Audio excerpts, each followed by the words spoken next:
Parlez, appelez et nous exhortons les réseaux de télévision médias traditionnels pour la couverture en direct de cet événement historique de 2013. La plus grande vérité de l'existence extraterrestre est maintenant en train de se dérouler sous nos yeux. Alors, pourquoi pas intégrer la couverture des nouvelles? Chacun de nous est ici pendant ces temps de pressage de l'histoire à faire une différence, d'avancer la vérité et de faire sonner la liberté à travers notre chère planète Terre. Aujourd'hui et pour les prochains jours permet de rassembler notre famille et nos amis en partageant cette pétition et d'insister sur la couverture en direct par les grands réseaux de télévision de cet événement extraordinaire qui se tiendra au Washington Press Club, 529 14 TH 5. NW, à Washington, D.C. Paradigm Research Group est l'hôte de cet événement historique dans leur activisme Vérité travaille pour défendre par tous les moyens possibles pour la fin d'un gouvernement imposé embargo sur la vérité des faits entourant une présence extraterrestre engageant la race humaine comme indiqué sur leur site web. Pendant 30 heures et 5 jours consécutifs à compter du lundi 29 avril 2013, par laquelle les anciens membres du Congrès et du Sénat sont prévus pour superviser et présider The Citizen Audition sur la divulgation. Avec plus de 40 témoins, y compris des groupes de chercheurs et militaires agences ainsi que astronautes d'Apollo 14 le Dr Edgar Mitchell, 6e homme à marcher sur la Lune, qui viennent avant de témoigner. En partageant leurs expériences et leurs connaissances de première main de la conspiration massive du gouvernement pour dissimuler visites extraterrestres et des communications galactiques directes. Cela a été une période ancienne de l'embargo imposé par la vérité de 60 ans. Notre presse grand public de télévision a totalement ignoré et choisi de ne pas couvrir la signification historique des citoyens auditifs sur la divulgation. Par son refus de dire la vérité, donc, c'est un signe pour chacun d'entre nous de prendre une minute de nos vies et accès à tous les principaux réseaux de télévision médias tels que CNN, Fox, MSNBC, ABC, NBC, CBS, envie et demande pour la couverture en direct des citoyens auditifs sur la divulgation. Combien de temps devons-nous attendre de la vérité? Pourquoi toutes les majorités de citoyens à travers le monde maintenus dans l'obscurité par nos chefs de gouvernement concernant la présence extraterrestre engageant la race humaine? Le moment est venu de faire une différence. Chacun de nous a une page d'histoire. En tant que groupe nous avons le pouvoir de faire avancer beaucoup de vérité. Rappelez-vous comme une personne que vous êtes un géant. Certains dans notre société pensent que les humains ne sont pas capables de gérer la vérité. Il s'agit d'une fondation grossière de prise en charge par nos médias, le gouvernement et certains de ces organismes pour le contrôle total de nos vies. Quelle folie, car nous sommes tous des êtres intelligents et c'est notre droit d'aînesse à vivre dans la vérité et la vérité en tout temps. Pour les médias, les dirigeants gouvernementaux à travers le monde, nous en tant que collectif peuvent manipuler la vérité. Nous exigeons la levée de l'embargo imposé par le gouvernement de la vérité. Encore une fois, en tant que citoyens libres du monde dans lequel nous insistons et plaidons pour tous les réseaux pour la TV en direct sur les 5 jours Citizen Audition sur la divulgation. Aussi, dire les réseaux de télévision, il ne s'agit plus de les lumières dans le ciel, c'est sur les mensonges sur le terrain, c'est le logo de déclaration diffusé à travers les univers. L'avenir et la liberté de l'humanité dépendent de notre présent, de nos pensées, actions et le niveau élevé de prise de conscience de la conscience. S'il vous plaît faire votre part dans ces moments importants.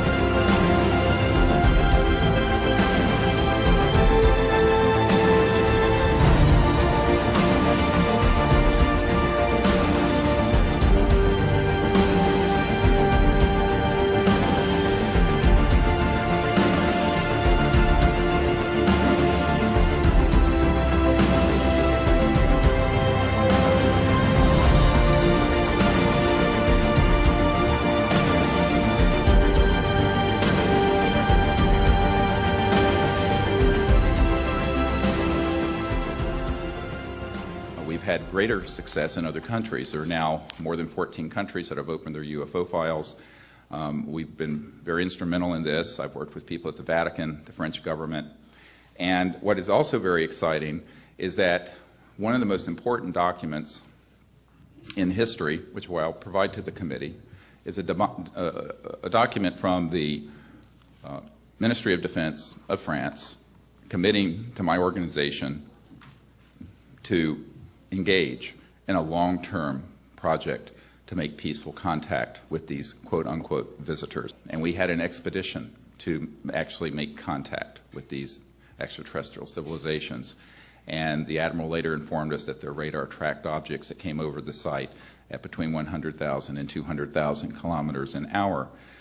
What I have found through my uncle and other contacts at Lockheed is that we have had, since about the mid-1950s, operational electromagnetic gravitic devices, basically in parlance of the pop culture anti-gravity devices, that are deeply classified and are the next generation beyond rockets and jet aircraft. These are fully operational and not experimental. The key point here is that the technologies that would give us a new civilization without oil, without gas, without coal, without nuclear power are extant. They already exist, they've been developed, and it is a matter of the utmost national security and world peace and justice that we bring these sciences out and start a new chapter in the human experience. Thank you.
Tell me about the time you once saw a UFO.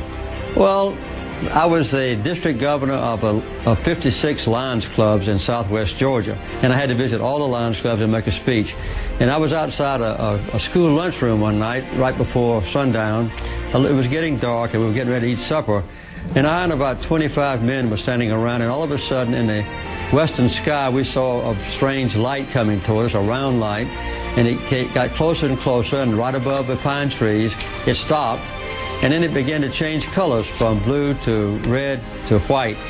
And then it stayed there for a while. We were all aghast. We didn't know what it was. And then it just disappeared into the west. That was the end of it.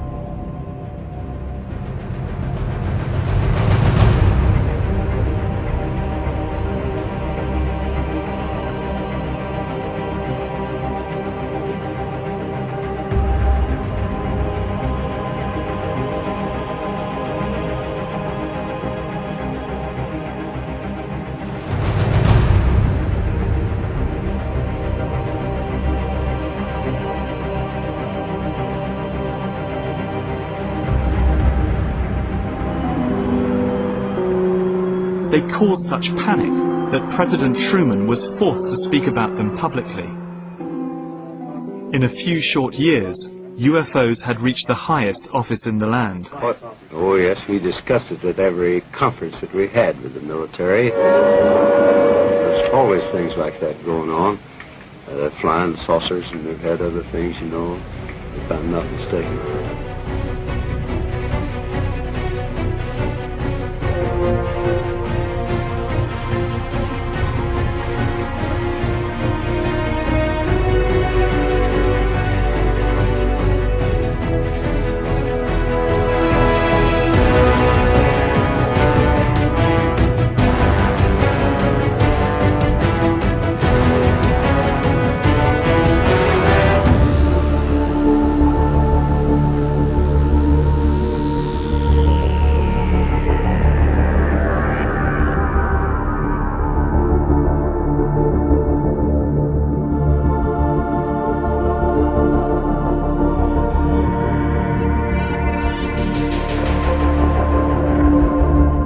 invité aujourd'hui est l'honorable Paul Hélier, ancien ministre de la Défense du Canada, et il va nous expliquer que la vie de l'espace sont présentes sur Terre. Nous sommes heureux de vous accueillir dans notre émission. Pourquoi dites-vous que les ovnis sont aussi réels que les avions qui volent au-dessus de nos têtes? Parce que je sais qu'ils le sont. Le fait est qu'ils sont venus sur notre planète pendant des milliers d'années, et un des cas qui vous intéresserait le plus, si vous me laissez 2 ou 3 minutes pour y répondre. Pendant la guerre froide, en 1961, près de 50 ovnis ont volé en formation du sud de la Russie à travers toute l'Europe, et le commandement suprême allié en a été très préoccupé, et était prêt pour appuyer sur le bouton « panique » lorsqu'ils ont fait demi-tour vers le pôle Nord. Ils ont décidé de lancer une enquête qui leur a pris 3 ans et en ont tiré la conclusion avec une certitude absolue que 4 espèces, au moins, étaient venues sur cette planète pendant des milliers d'années. Nous avons une longue histoire avec les ovnis, et bien sûr il y a eu beaucoup plus d'activités durant les dernières décennies, depuis l'invention de la bombe atomique, et ils sont très préoccupés par cela et par le fait que nous puissions l'utiliser à nouveau, et parce que le cosmos est une unité et que cela ne nous affecte pas seulement nous. Mais tous les autres peuples du cosmos, ils ont très peur que nous puissions être assez stupides pour faire à nouveau usage des armes atomiques, et cela serait très néfaste pour nous comme pour eux.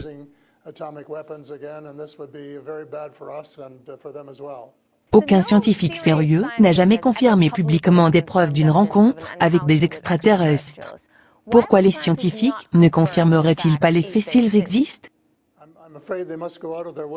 Je crains qu'ils ne doivent cesser de ne pas chercher à savoir. Même s'ils ne font que 10% des recherches que j'ai effectuées au cours des 8 années écoulées, ils devraient être aussi convaincus que moi. Cela peut leur prendre un peu plus longtemps s'ils n'ont pas de formation militaire, mais il existe tant d'ouvrages merveilleux qui relatent ces histoires et qui ont été authentifiés. Les observations ont été authentifiées par plus d'un témoin et aussi par radar, et des atterrissages qui ont eu lieu en divers endroits autour du monde, y compris en Russie. Il y a un exemple fameux ici, je ne me rappelle pas le nom de l'endroit, mais il a été abondamment relaté à l'époque. Un homme a écrit un livre là-dessus, puis les Français ont acheté les droits du livre afin qu'il ne soit pas diffusé. Il y a tant de preuves, si chacun prenait le temps de faire un peu de recherche et d'études. Certaines personnes sont intéressées et prendront le temps, et d'autres diront « Oh, vous savez, c'est juste de la fiction ». Depuis que je me suis adressé au public, je reçois probablement 3 ou 4 courriers par semaine, en provenance du monde entier, de la part de gens qui ont été témoins d'observations, et d'autres qui ont vraiment été dans les vaisseaux, et d'autres encore qui ont réellement été transportés vers une autre planète.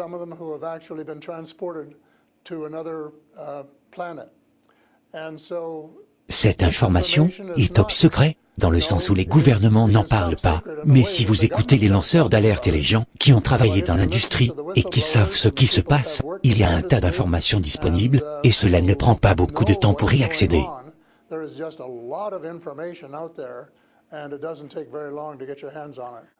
Lorsque j'étais ministre, je recevais des comptes rendus d'observation, et lorsque nous le vérifions, à peu près 80%, 8 sur 10, n'étaient pas réels.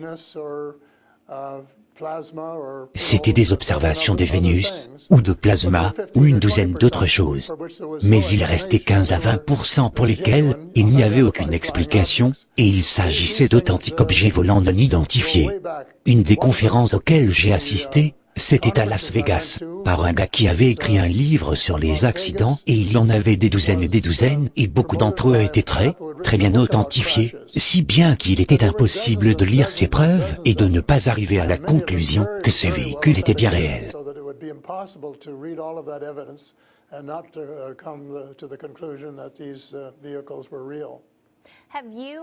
Avez-vous jamais eu vous-même une rencontre avec des aliens? Une rencontre avec des aliens? Non. J'ai vu un ovni à environ 120 miles au nord de Toronto, au-dessus du lac Muskoka, où j'ai un cottage. Il y a 2 ans, durant Thanksgiving, en octobre, mon épouse m'a dit qu'elle voulait sortir observer les étoiles, alors, je ne suis pas un octambule, mais j'ai mis mon manteau et je suis sorti avec elle, puis elle s'est tournée vers le ciel, à l'est, et a dit « Il y a une étoile », et je me suis tourné dans cette direction, et j'ai dit « Oh, il en a une beaucoup plus brillante par là-bas », et elle a regardé, et nous l'avons observée, jusqu'à en avoir mal au cou pendant environ 20 minutes, et c'était réellement un ovni, parce qu'il pouvait changer sa position dans le ciel, de 3 à 4 degrés en 3 ou 4 secondes. J'ai vérifié, il n'y avait pas de satellite capable de faire cela, aucune station spatiale ne passait à ce moment-là, et ne pouvait de toute façon pas se déplacer à cette vitesse, et il n'y avait pas d'autre explication, excepté que c'était bien réel. 2 jours plus tard, j'y suis retourné à la nuit tombée, je me suis installé dans une chaise confortable et j'ai observé. Il est revenu quasiment au même endroit, et m'a diverti aussi longtemps que je pouvais. Puis je suis retourné au cottage, mais c'était très intéressant, parce qu'il pouvait plonger puis remonter à toute vitesse, puis se déplacer latéralement de quelques degrés, et décrire un cercle et revenir à une vitesse astronomique, car on sait qu'il voyage à de très grande vitesse. Donc, cela ressemble à une étoile tombante, qui descend très vite pour remonter à nouveau. À quoi cela ressemble-t-il? Cela ressemblait à une étoile. Cela ressemblait à une étoile? Je ne sais pas si vous avez déjà lu la Bible, ou non, mais l'étoile de Bethléem était une des soucoupes volantes. Vous m'avez dit que les gens vous écrivaient du courrier, de 3 à 5 par semaine, qu'ils avaient été enlevés ou avaient rencontré des aliens. Vous disent-ils à quoi ressemblent ces aliens? Puis je pense aussi que cela intéresse tout le monde de savoir comment saurais-je, si je vois un alien, et qu'il m'enlève? La première question que vous devez vous poser est de savoir combien d'espèces sont là, sur Terre. Je pensais qu'il en avait entre 2 et 12.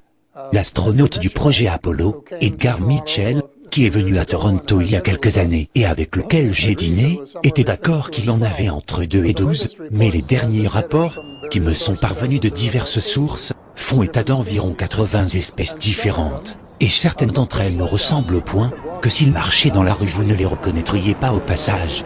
Ce sont ceux que nous appelons les blonds nordiques, et aussi les grands blancs, qui travaillaient avec l'US Air Force au Nevada. Ils sont capables de se dissimuler ainsi. Ils avaient quelques femmes habillées en religieuses, qui sont allées faire des courses à Las Vegas, et elles n'ont pas été repérées.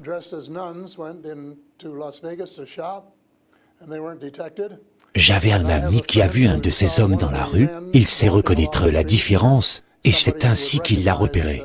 Ensuite, il y a les petits gris, comme on les appelait, et ce sont ceux que vous voyez dans la plupart des bandes dessinées. Ils ont des bras et des jambes très minces, ils sont très petits, font un peu plus de 5 pieds, soit 1,50 m, et ils ont une grosse tête et de gros yeux bruns.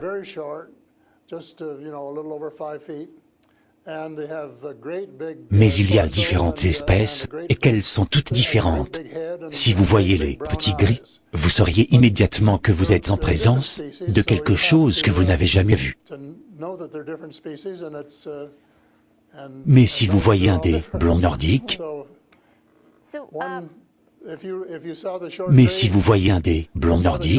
vous vous diriez probablement « Oh, je me demande si elle ne vient pas du Danemark ou d'un pays voisin ».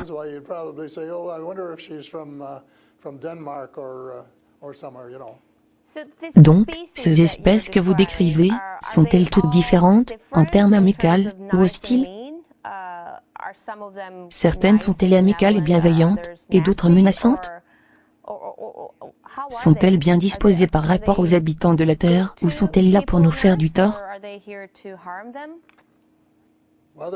C'est une question à laquelle il est difficile de répondre, parce qu'ils ont des intentions différentes. Et peut-être que nous tous sur Terre devrions avoir le même agenda, mais vous ne pourriez pas dire, par exemple, que la Russie, la Chine et les États-Unis aient tous le même agenda à chaque fois, parce que ce ne serait pas le cas. Je dirais que presque tous sont pacifiques et bienveillants, et veulent nous aider. Il peut y avoir une ou deux espèces qui ne sont pas dans ce cas. C'est une des choses sur lesquelles j'enquête en ce moment, de voir qui ils sont, quelles sont leurs intentions, et quels sont réellement leurs plans. Ne bougez pas, nous nous retrouvons tout de suite avec Monsieur Paul Hellyer, ancien ministre de la Défense canadienne, sur la révélation de l'existence des extraterrestres. À tout de suite. Nous sommes de retour avec Monsieur Paul Hellyer, ancien ministre de la Défense canadienne, sur la révélation de l'existence des extraterrestres.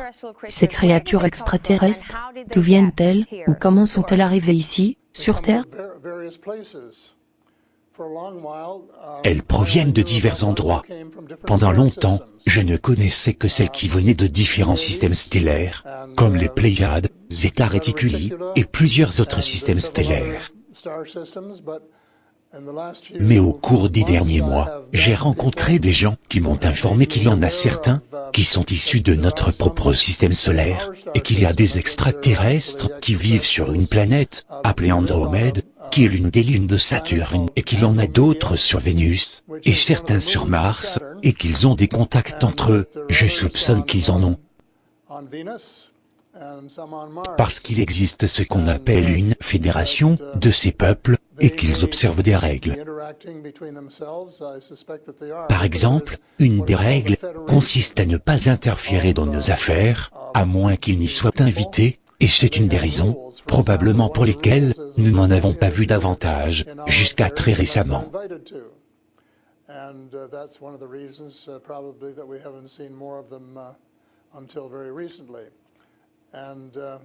Mais, que voulez-vous dire? Il y a des tas de gens qui veulent être en relation avec eux. Il y a un tas de gens qui veulent les voir, et savoir qui ils sont. Ont-ils besoin d'une invitation spéciale pour entrer en contact avec nous? Et qu'est-ce que cela veut dire, quand ils disent qu'ils ne veulent pas interférer dans nos affaires? Ils ne veulent pas nous dire comment diriger nos affaires, ils ont accepté le fait que c'est notre planète, et que nous avons le droit de la diriger. Mais ils sont très préoccupés. Ils ne pensent pas que nous soyons de bons gestionnaires de notre planète. Nous déboisons nos forêts, nous polluons nos rivières et nos lacs, et nous rejetons nos déchets dans les océans, et nous faisons toutes sortes de choses qui ne sont pas ce que de bons gestionnaires devraient faire. Ils n'aiment pas cela, et nous l'ont bien fait comprendre ces derniers temps. En fait, ils nous ont adressé un avertissement. Comment? C'est venu de plus d'une source. Comment se sont-ils fait comprendre, et qu'ont-ils fait? Ils ont parlé à des gens. Un des gars avec lesquels j'ai parlé, il y a environ un mois, me disait qu'il avait été en contact avec eux, en 1974, lui et son frère, au Pérou. Ils ont été envoyés sur Andromède, téléportés. On leur a dit ce que les gens de là-bas pensaient, et que nous étions en train de détruire notre planète, et qu'en fait, quelque chose de terrible allait nous arriver si nous n'y remédions pas, et ne changions pas nos comportements.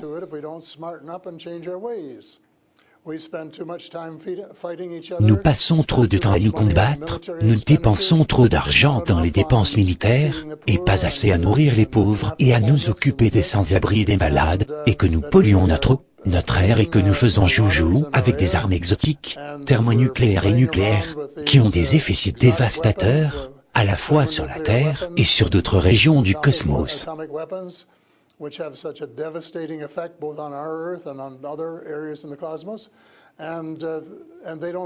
Ils n'aiment pas cela, et c'est la raison pour laquelle ils aimeraient travailler avec nous, pour nous apprendre d'autres façons de faire, mais seulement, je pense, avec notre consentement.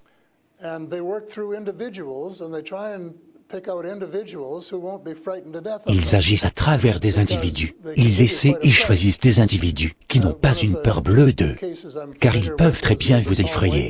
Un des cas qui m'est familier est celui des Grands Blonds au Nevada, où un aviateur américain, qui travaillait avec eux, fut pris d'une peur bleue, et l'un d'entre eux, Charles Hall, sauva la fille d'un des hauts gradés des Grands Blonds, et en conséquence devint un ami de la mère, et dès qu'ils se sont fait confiance les uns les autres, ils ont noué une merveilleuse relation. Il a écrit un livre là-dessus, intitulé « Hospitalité millénaire », qui raconte comment vous passez à travers ces stades, d'avoir une peur bleue, Puis, lorsque vous établissez des rapports de confiance et une relation durable, vous pouvez entretenir le même genre de relation que vous auriez avec quelqu'un d'ici sur Terre. Mais voilà ce que je pense. Si vous révélez leur présence, ce qui n'est clairement pas ce qu'ils veulent, parce qu'ils se cachent, pourquoi n'avez-vous pas peur des répercussions? Vous affirmez à l'évidence qu'ils sont ici, parmi nous, en me décrivant toutes les espèces qui existent.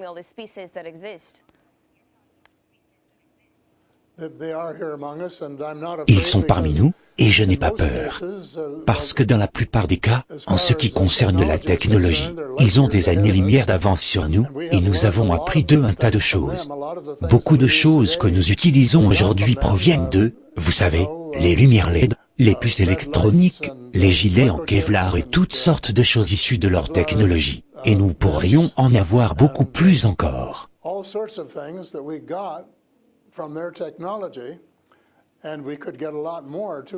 Particulièrement dans les domaines de la médecine et de l'agriculture, si nous les utilisions pacifiquement. Mais je pense, il se peut que certaines personnes, chez nous, soient plus intéressées par de la technologie militaire, et c'est la mauvaise direction à prendre, c'est une des choses que nous allons devoir changer, parce que nous allons devoir travailler ensemble, nous tous, partout sur la planète, car notre vie sur Terre va bientôt changer. Vous avez mentionné la technologie militaire, des échanges de technologie et du troc entre aliens et des gens du gouvernement américain. Je veux vous demander, en tant qu'ancien ministre de la Défense du Canada, si une guerre interstellaire est-elle possible? Puis, devrions-nous créer une force de guerre des étoiles pour nous défendre d'une éventuelle invasion ou de quelque chose de ce genre? Je pense que c'est une possibilité, mais c'est une possibilité particulière, si vous descendez chaque ovni qui pénètre dans votre espace aérien, sans demander qui ils sont et ce qu'ils veulent. Depuis le début, nous avons commencé à leur envoyer des avions d'interception, à essayer de les descendre, mais leur technologie était assez en avance pour que nous n'y parvenions pas, certainement pas avant longtemps. Durant cette période, ils auraient pu nous envahir sans problème, s'ils avaient voulu, donc je pense, plutôt que de développer notre propre guerre des étoiles, pour nous protéger d'eux, nous devrions travailler avec les espèces bienveillantes, qui sont la grande majorité, et travailler ensemble, et nous reposer en grande partie sur eux bien sûr, et coopérer, afin de réaliser quelque chose en même temps. Je ne pense pas qu'il y ait de danger que nous développions une force galactique qui nous inciterait à faire cavalier seul et à semer le trouble, ce qui est une des choses que certains d'entre eux redoutent. Que croyez-vous qu'il va se passer si les gens commencent à croire à l'existence des extraterrestres sur Terre? Et les choses vont changer définitivement. Nos vies ne seront plus jamais les mêmes.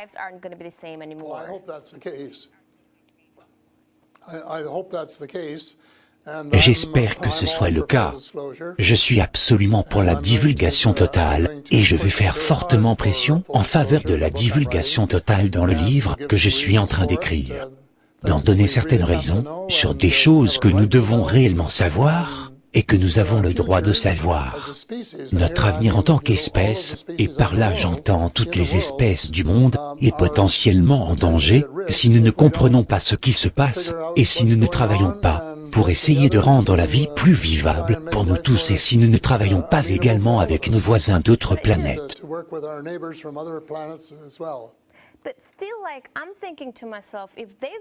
Tout de même, je me dis, s'ils ont été là pendant si longtemps comme vous le dites, et qu'ils sont intéressés à aider l'humanité, comme vous le dites, pourquoi notre monde est-il dans un si triste état? Et si vous voulez aider quelqu'un, vous l'aidez simplement, vous n'attendez pas que quelqu'un vous demande de l'aider, non? Je pense que les parents disent parfois à leurs enfants, « Voilà ce que vous devriez faire », mais cela ne veut pas dire que les enfants vont le faire, n'est-ce pas? Le cosmos est basé sur le libre arbitre. Nous avons le choix de faire des erreurs, ou de faire des choix erronés, Et je pense, ce qui préoccupe certains d'entre nous, est que nous ayons fait trop de choix erronés, et pas assez de bons choix.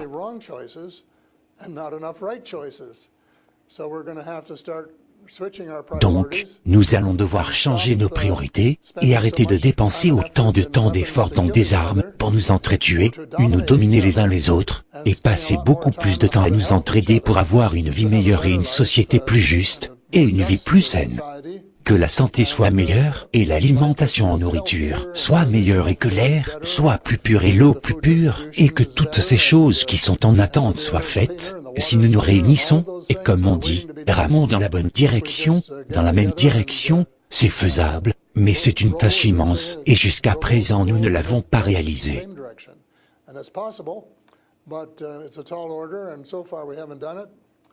Ma thèse est que nous devons le faire, nous devons nous y atteler dès à présent. Merci beaucoup pour cette intéressante interview et cet aperçu de la vie extraterrestre. C'était Paul Hellyer, ancien ministre canadien de la Défense, qui nous a expliqué que les extraterrestres existent et vivent parmi nous sur Terre. À très bientôt.